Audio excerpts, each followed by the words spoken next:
Danes govorimo o resnici ali laži.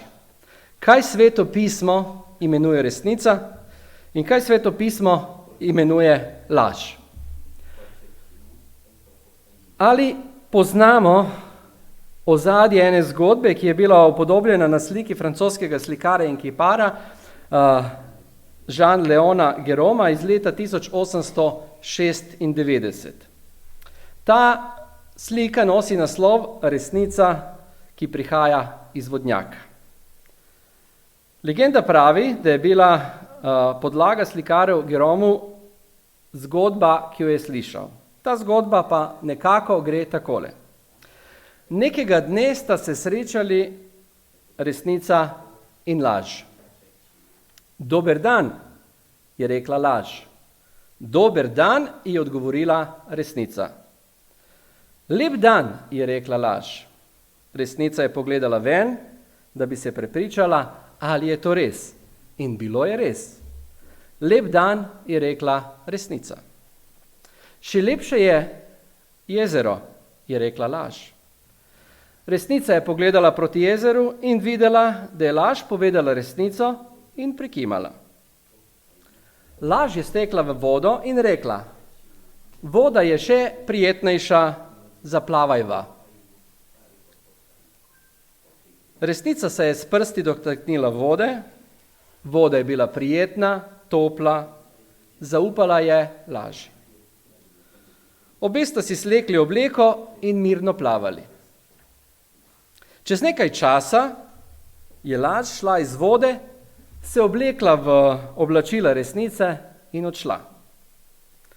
Resnica, ki pa se ni mogla obleči v oblačila laži, je začela hoditi brez oblačil in vsi, ki so jo videli, so se zgražali. Legenda pravi, da danes ljudje raje sprejmejo laž, preoblečeno v resnico, kot pa golo resnico. Ena druga zgodba pravi takole. To so legende, ki so nekje zapisane v teh izmišljenih delih zemlje. Pravi, da se je nekega dne kralj Salomon sprehodil po svojih vrtovih in ogledoval velikost svojega dela in svoje dosežke, ravno v času, ko je dokončeval gradnjo velikega templja. Na svoje presenečenje je zaslišal glas dveh metuljev za svojim hrbtom. Legenda pravi, da je Salomon bil strokovnjak v naravoslovju in vešč za skrivnostne jezike živali. Svetopisemska vrstica pravi, da je Salomon, pa to eni zlorabljajo, pravi, da je govoril o drevju, od cedre na Libanonu do hizopa, ki poganja po zidovih, govoril je o živini, o pticah, o laznini in o ribah. Bil je moder, bil je naučen, to je v Prvi kraljevi 5:13. Če je pa tako, seveda, nas ni treba skrbeti, da je razumel ta jezik. Z enim zamahom kril se je hvalil gospod Metulj svoji ženi, bi lahko uničil ta tempelj. Seveda, gospa Metulj je bila navdušena nad njegovo močjo. Kot njegova žena je bila navdušena nad njegovimi mišicami, ki jih je kazal, in močjo, ki jo je izražal v besedah in v postavi, ki jo je imel. Salomonu to ni bilo všeč, zato je takoj poklical Metulja v svojo pisarno in mu je rekel, pridi z menoj. Salomon je rekel, torej, koliko sem dojel, ti želiš povedati, da z enim zamahom svojih kril lahko uničiš tempelj, ki smo ga gradili. Ne, je cljal Metulj. Ko je v trenutku začelo dehteti njegovo telo, seveda, eni pravijo, da je to takrat začelo dehtenje Metuljevega telesa. Jaz sem se samo hvalil pred svojo ženo. Želel sem samo njeno pozornost in njeno navdušenje. Salomon je malo premislil, pokimal in mu je rekel, lahko odideš. Takoj po izhodu iz pisarne je srečal Metulj svojo ženo, ki je z nestrpnostjo opazovala in pričakovala njegov prihod iz prostora, kjer je bil. Kaj ti je Salomon povedal? je vprašala gospa Metulj. Ko je odpiral svoja krila in je še enkrat pogledal svojo ženo v oči, je povedal, prosil me je, da ne uničim njegov tempelj. Kaj je nauk teh dveh zgodb? En nauk je lahko, ni pomembno, kaj je resnica, pomembno je, kako jaz resnico predstavim drugim. Pravilna ali nepravilna trditev. Eni bi se s tem strinjali, Sveto pismo pa ima drugačen pogled na to. V krščanskem svetu, kjer previrajo razna tolmačenja Svetega pisma, različna razumevanja, pa nekateri bi lahko povedali tudi takole. Ni pomembno, kaj je resnica, koliko je pomembno, da sem jaz na strani resnice. Mogoče malo filozofsko, ampak boste imeli dovolj časa, da premislite o tem. Pa še en filmski igralec pravi o resnici takole. Biti nespameten je, ko poznaš resnico, vidiš resnico, občutiš resnico, a vendar še vedno verjameš v laž. V Svetem pismu imamo veliko napisanega o tem, kaj je resnica. Danes bomo povzeli samo nekaj točk. Janez 8:32 pravi takole. Resnica vas bo osvobodila in spoznali boste resnico in resnica vas bo osvobodila. Logično se nam zastavlja vprašanje potem takem, če nas resnica osvobaja, kako prepoznati resnico in kako prepoznati laž. V krščanskem svetu obstajata dve skupini verujočih. V knjigi Koraki do osebnega prebojenja imamo dve močni opozorili glede prepoznavanja resnice in osebnih stališč.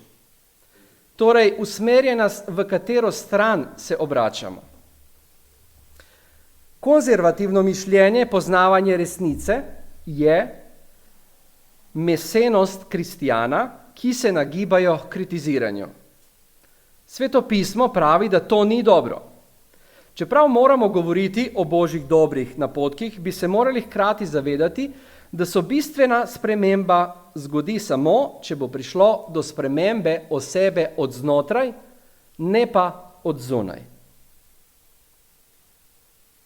Drugo stališče so tisti verujoči kristjani, ki običajno ne jemljejo ničesar resno v Svetem pismu.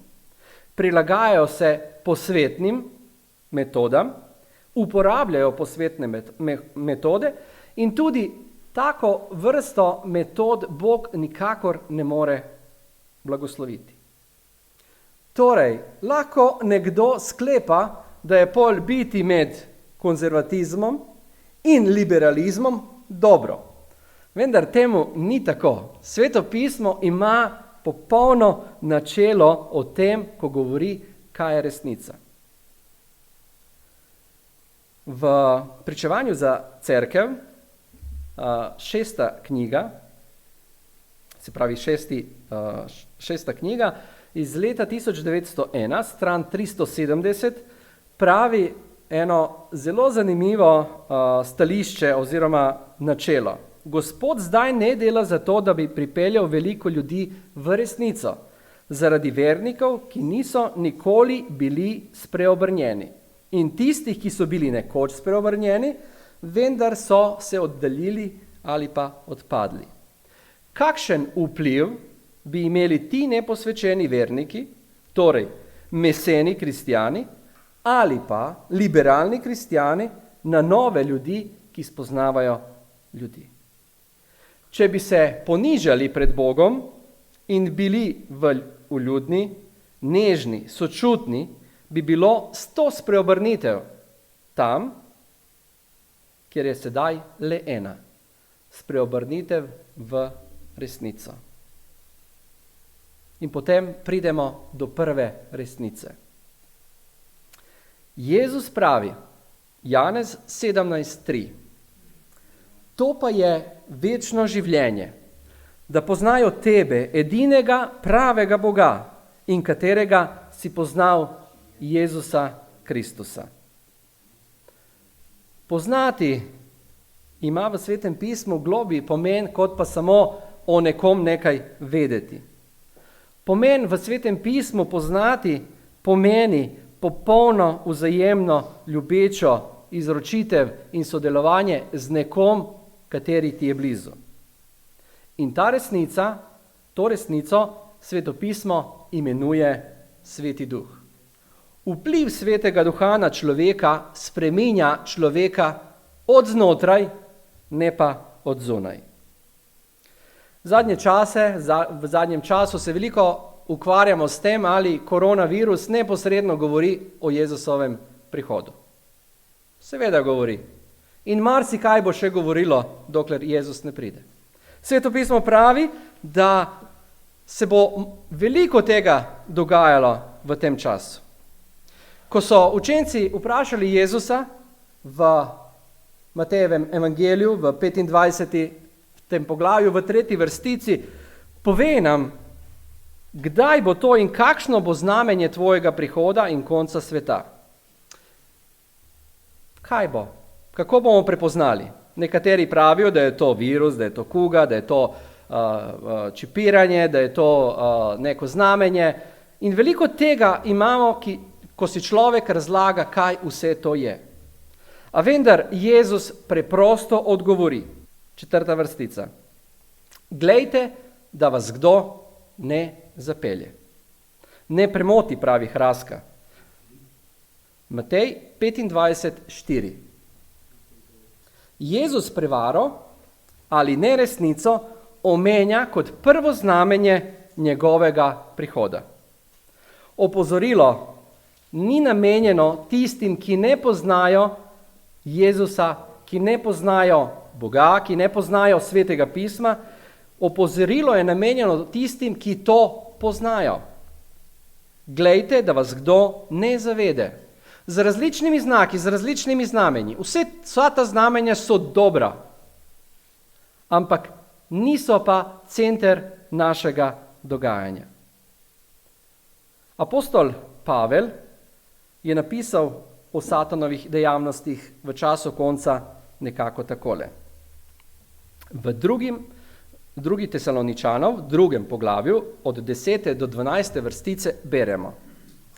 Z vsakovrstnim krivičnim zapeljevanjem se bo predstavljal tistim, ki gredo v pogubo, ker niso sprejeli ljubezni do resnice, da bi bili rešeni.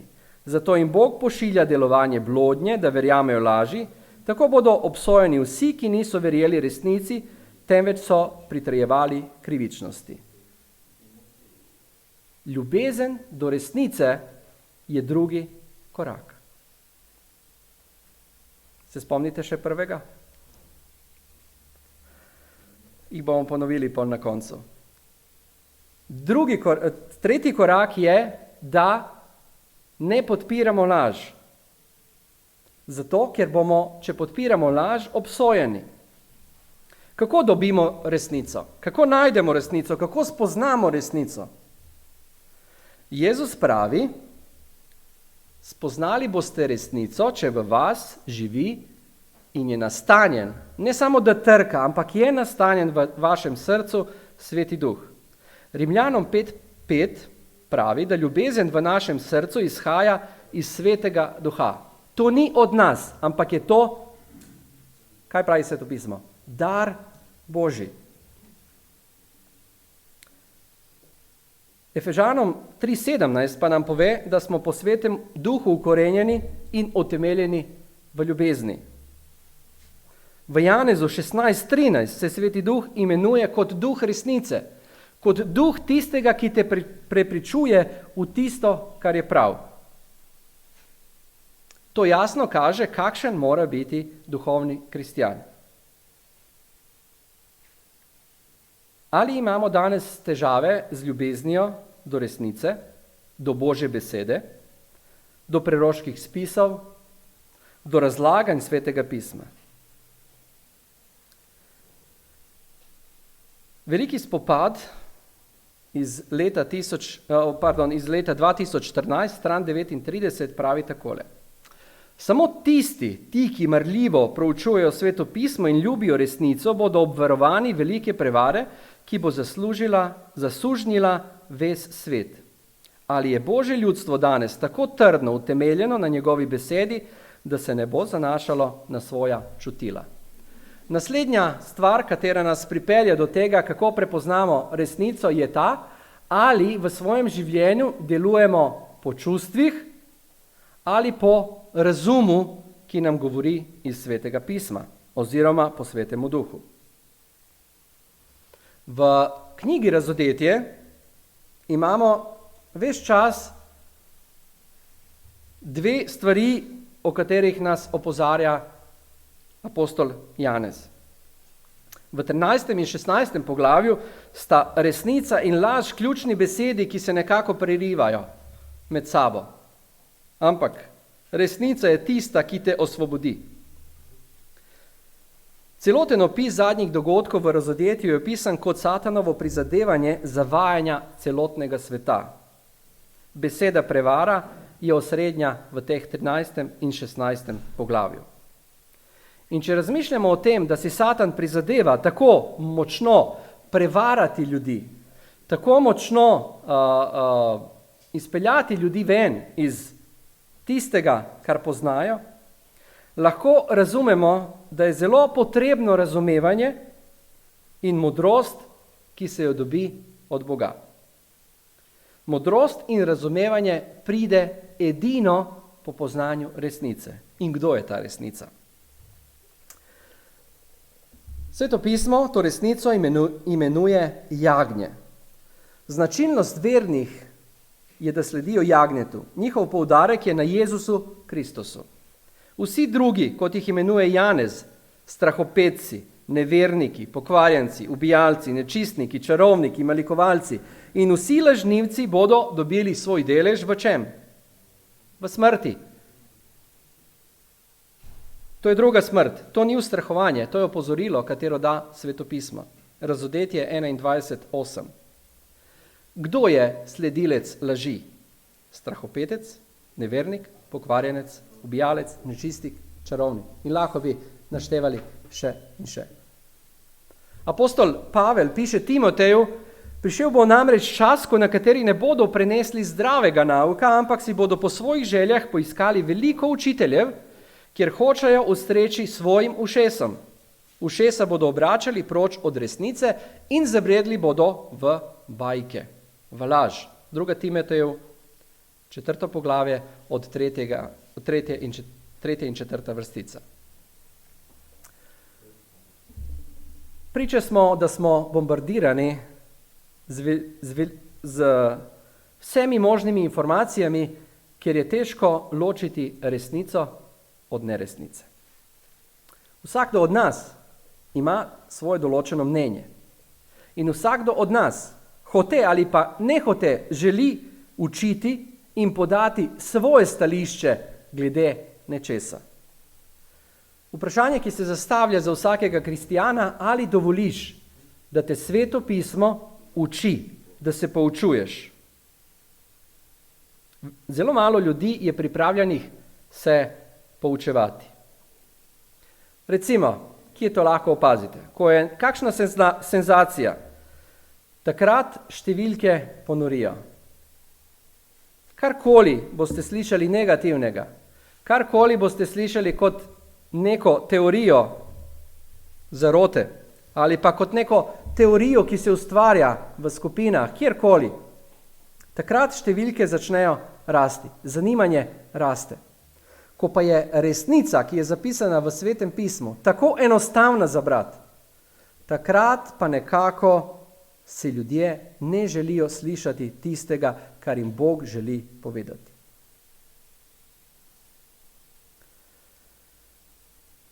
Očaki in preroki, stran 27, poglavje 27, stran 228, pravi takole. To smo včeraj brali v skupini, ko smo imeli proučevanje zvečer. Tukaj so zajete lažne govorice, glede česarkoli in vsak poskus ali namen, da bi zavedel svojega bližnjega. Namen zavajanja je osnova laži.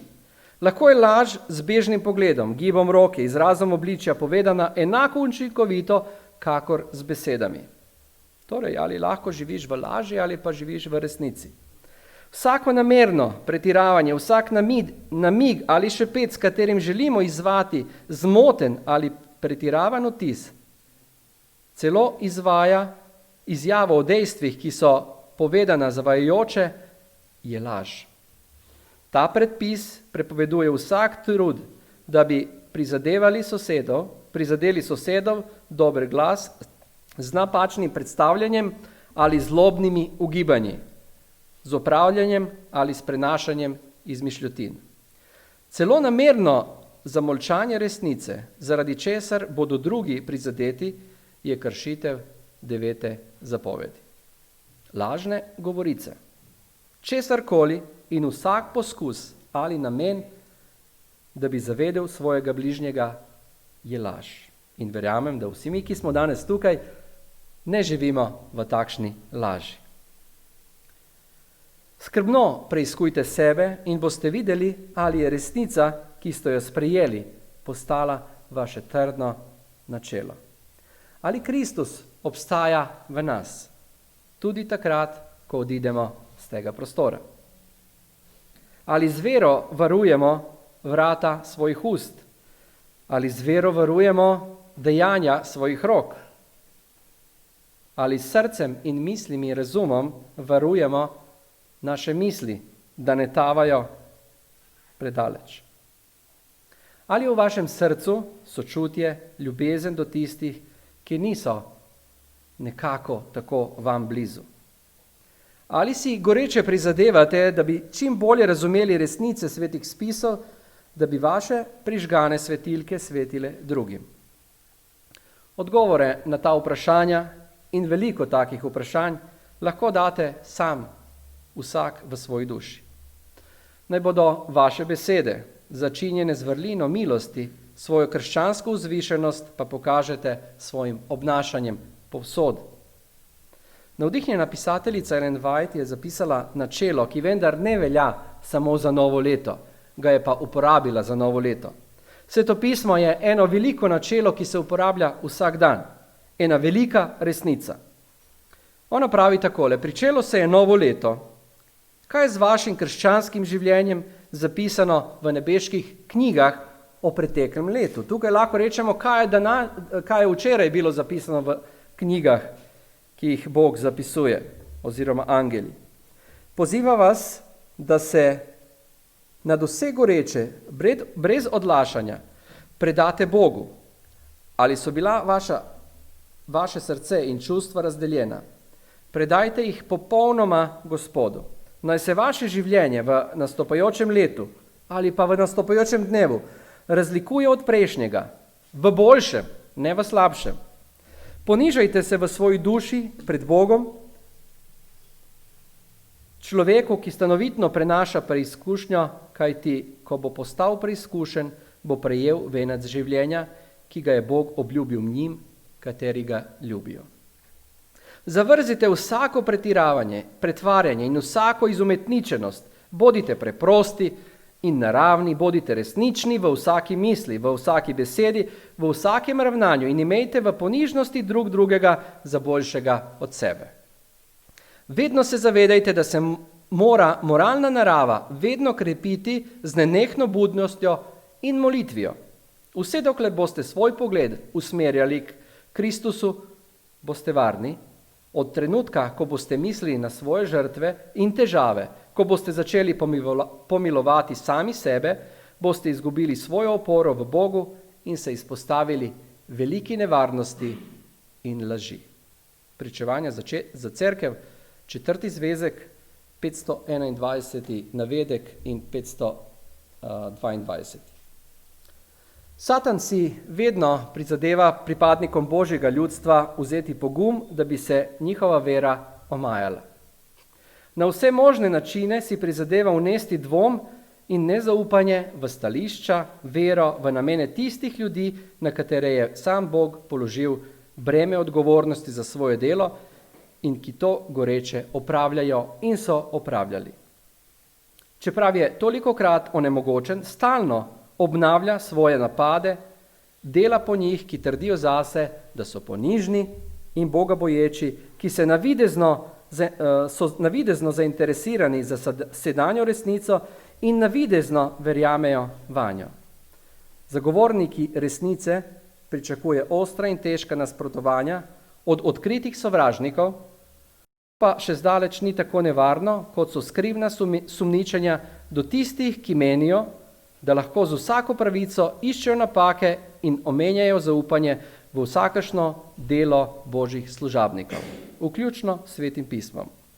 Takšni se lahko prikazujejo kot ponižni ljudje, toda s tem samo slepijo tako sebe kot druge. Njihovo srce je polno zavisti, hudobnih prizadevanj. Oni sistematično spodkopavajo vero vernikov cerkve in tiste ljudi, v katere bi bilo treba imeti zaupanje in ki so od Boga izvoljeni, da delajo v njegovem delu. Ko pa so pograjani zaradi svojega obnašanja, imajo to za osebno žalitev. Ko trdijo, da je to, kar delajo Božje delo, pravzaprav pomagajo sovražniku. Ali želiš pomagati sovražniku ali Bogu? Sveto pismo daje odgovor na to. Kaj je resnica? Prihajamo do glavne točke. Kaj je resnica? Psalm 119, 151 pravi takole. Gospod, ti si tako blizu, tvoje zapovedi so resnica. Psalm 119, 160 govori, kaj je resnica. Načelo tvoje besede je resnica. Janez 14:6 pravi: Jaz sem pot, resnica in življenje. Nihče ne pride k očetu drugače kot po meni. To je resnica. Janez 17:17 pravi: Posveti jih v resnici. Tvoja beseda je resnica.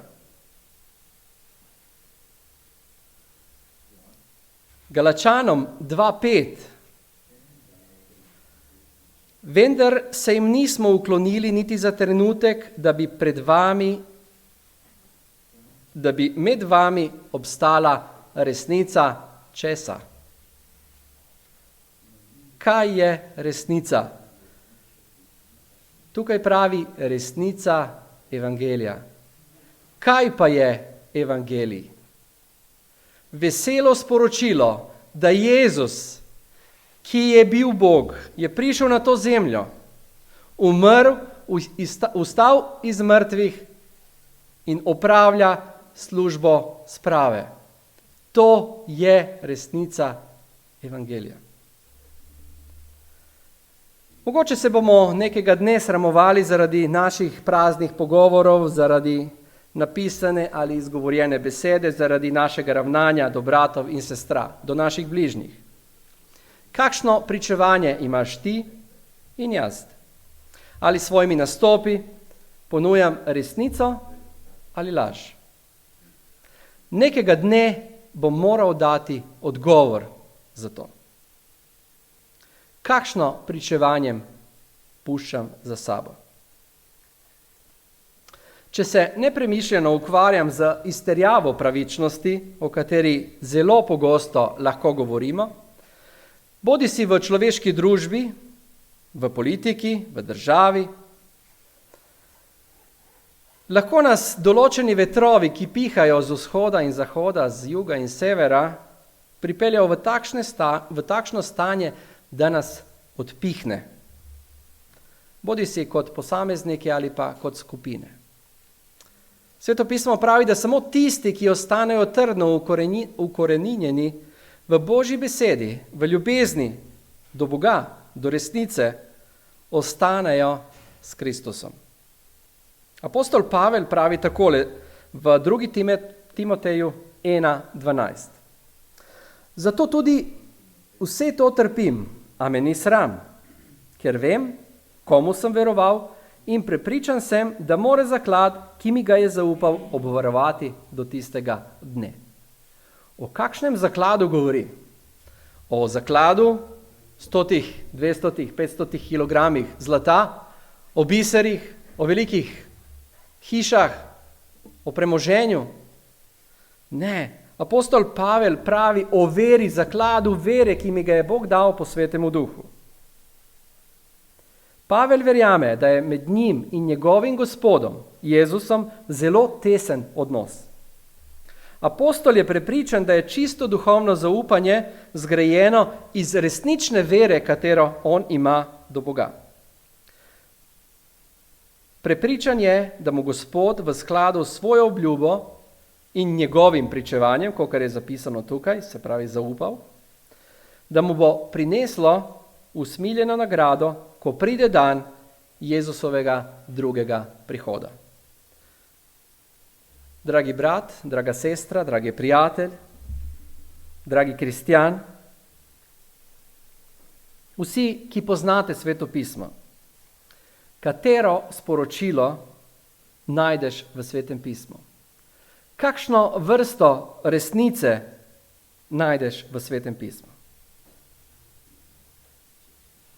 Seveda, vsak od nas ima pravico svojega mišljenja, imamo osebne poglede na določene stvari, ampak koliko bolj imamo te poglede, se vse bolj si moramo prizadevati, da kot Gospodovi služabniki v govoru, v pisanju, v dejanju se človek mora razlikovati od tega sveta.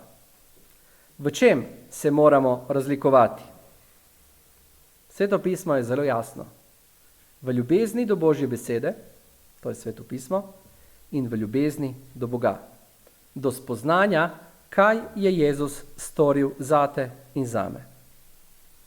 Ali Sveto pismo ima odgovor na temeljno vprašanje, kaj je resnica? Sveto pismo pravi, da ja.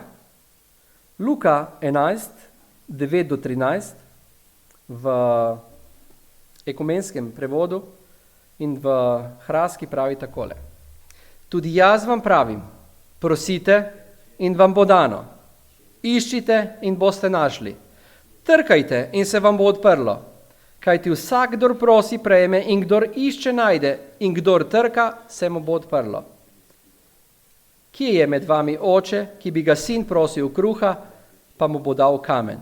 Ali če prosi ribe, pa mu bo namesto tega dal kačo? Ali mu bo dal škorpiona, če ga prosi za jajce? Če torej vi, ki ste hudobni, znate dobre darove dajati svojim otrokom, koliko bolj bo nebeški oče dal svetega duha tistim, ki ga prosijo? Zakaj ga prosijo? Za spoznanje resnice. Kako vem, da držim, da poznam resnico? Kdor pravi, poznam ga, pa se njegovih zapovedi ne drži, je lažnivec in v njem ni resnice. Preprosto. Kdor pravi, poznam ga, poznam Boga, poznam Sveto pismo, poznam Jezusa, vem, kaj je storil, a vendar se ne drži njegovih zapovedi, je lažnivec in v njem ni resnice. Ponovimo še enkrat. Če bi se ponižali pred Bogom in bi bili ljubeznivi, vljudni, nežni in sočutni, bi bilo 100 spreobrnitev k resnici, kjer je sedaj le ena. Duh, ki je nasproten Kristusu, ga taji, četudi ga še toliko priznava z besedami. Ljudje se lahko odrečejo Kristusu s hudobnimi besedami, praznimi pogovori, z neresničnimi, neljubezljivimi besedami. Lahko ga zatajijo z odpuščanjem življenjskih dolžnosti in s krepenenjem po grešnih zadovoljstvih. Lahko ga zatajijo s prilagajanjem svetu, z neuljudnim vedenjem, z ljubeznijo do lažnih stališč, samoopravičevanjem, z negovanjem dvoma, z izzivanjem stisk in življenjem v temi. Z vsem tem govorijo, da Jezus ne živi v njih. Hrepenenje vekov, 258. stran. Duh, ki je nasproten Kristusu, v sebi nima resnice. 1. Janezov list, 5. poglavje, od 9. do 12. vrstice beremo. Božje pričevanje, v klepaju resnica, je večje, kajti pričevanje Boga je to, da je pričeval, da je govoril resnico za svojega sina. Kdor veruje v Božjega sina, ima pričevanje. In pričevanje je kaj? Resnica. Ima v sebi Svetega Duha, ki ga prepričuje, kaj je Bog storil za njega. Kdor pa Bogu ne verjame, ga je naredil za lažnivca, kjer ni veroval v pričevanje, v resnico, s katerim je Bog pričeval za svojega sina. Pričevanje je resnica.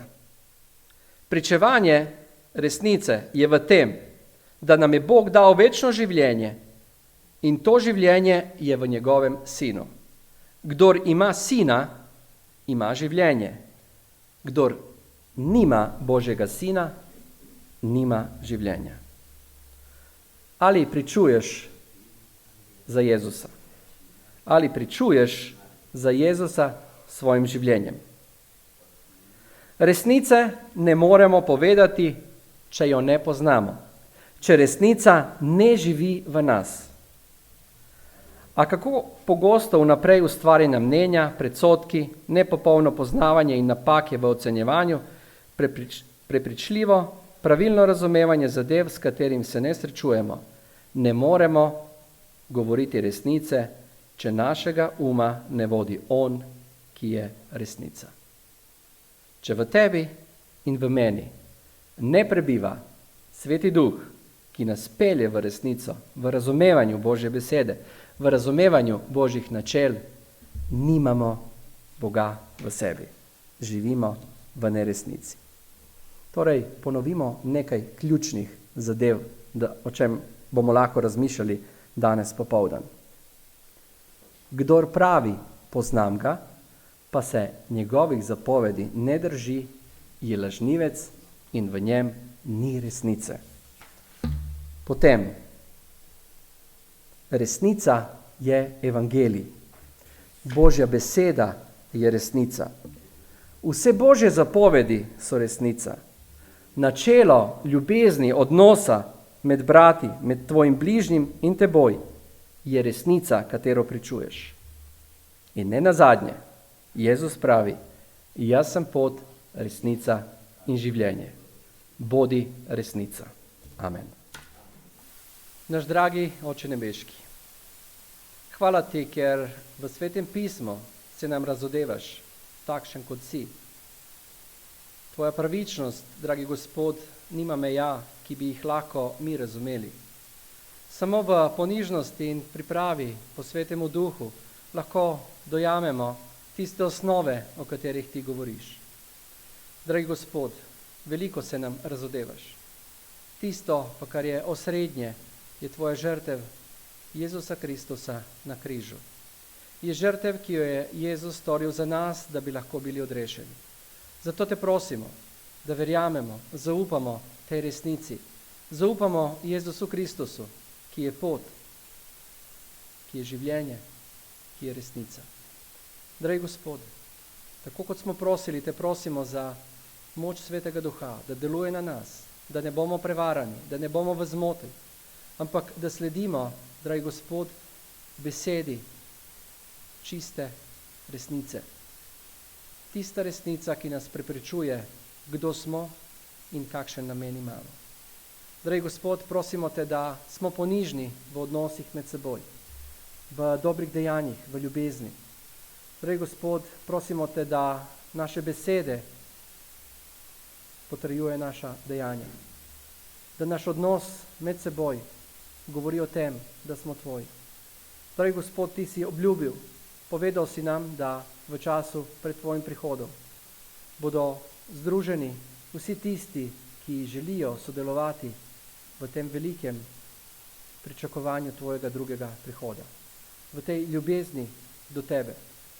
Dragi Gospod, prosimo te, da nas opravičiš svojo krvjo, ki je prelita za nas, za svojim dejanjem, ki ga opravljaš v nebesih, da bi nas spravil, da bi nas očistil vsakega greha, ki nas ločuje od tebe. Dragi Gospod, v tebi imamo to lažbo, da tudi takrat, če se nam zgodi, da pademo, nas ti opravičiš. Hvala ti, dragi Gospod, ker nas ljubiš, ker nam vse daješ. Naj bo tebi slava in hvala za vse v žrtvi Jezusa Kristusa na križu, ki je dal svoje življenje za nas. Amen. Amen.